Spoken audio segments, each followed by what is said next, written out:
After his first video, in which he accused MrBeast of making fake videos, selling fake signatures, and running illegal lotteries, Dokpak404 has released a new video in which he invited a former employee of MrBeast by the name Jekwedo to talk about some of his worst experiences he had working for Jimmy. But before that, Dokpak said he received a lot of messages and emails from people, some of which were former employees of MrBeast and some contestants giving an account of how they were treated poorly by MrBeast and his crew, and most of those messages seem to corroborate one another. Among these messages were the contestants from 100 Boys vs the 100 Girls challenge, during which the girls complained of sexual harassment among others. Jekwedo.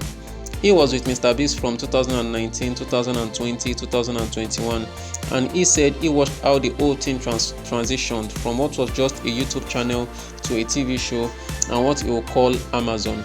Jake said, "Jimmy didn't really like me anyways, but I wasn't in support of how he uses his giveaways to manipulate people into thinking he's a very good person and grows his YouTube channel while making more money than what he actually gives away." In one of his last videos he did with MrBeast, which the title was Surviving 30 Days in a Solitary Confinement, he narrated how poorly he was treated during the course of the video. He said, "I was tricked into believing that I'll be paid $10,000 every day for 30 days, and now everything needed for the challenge will be provided."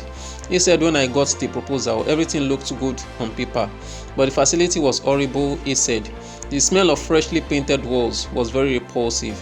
He had no access to clock, he didn't know what time of the day it was, he couldn't see the sun, and the lights were always on, and he couldn't sleep as a result of that, which later led to some medical issue." The United Nations considers sleep deprivation to be a form of torture and war crime under the Geneva Convention and the UN Convention. The UN defines torture as any physical or mental pain, and sleep deprivation can cause physical and mental harm. Jake said the saddest thing that ever happened to him in the challenge was when he was about to sleep and Jimmy told him he was going to do a marathon on a treadmill, which was not part of the challenge. After running for 3 hours with little breaks within 12 a.m. to 3 a.m. in the morning, he had blisters all over his feet. He couldn't walk properly and he got weak afterwards, and Jimmy didn't even feel any sorry for him. Jake said when he couldn't take it anymore, he had to quit the challenge and got $200,000 in the end, even though he did 25 days. Here is what he posted on his social media.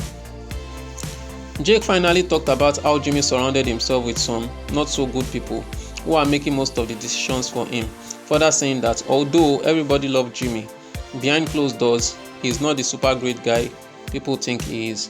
As at the time of releasing this video, MrBeast has not given any response to any of these allegations. The question is his silence an admittance to these allegations? Let me know your thoughts in the comment section about this video.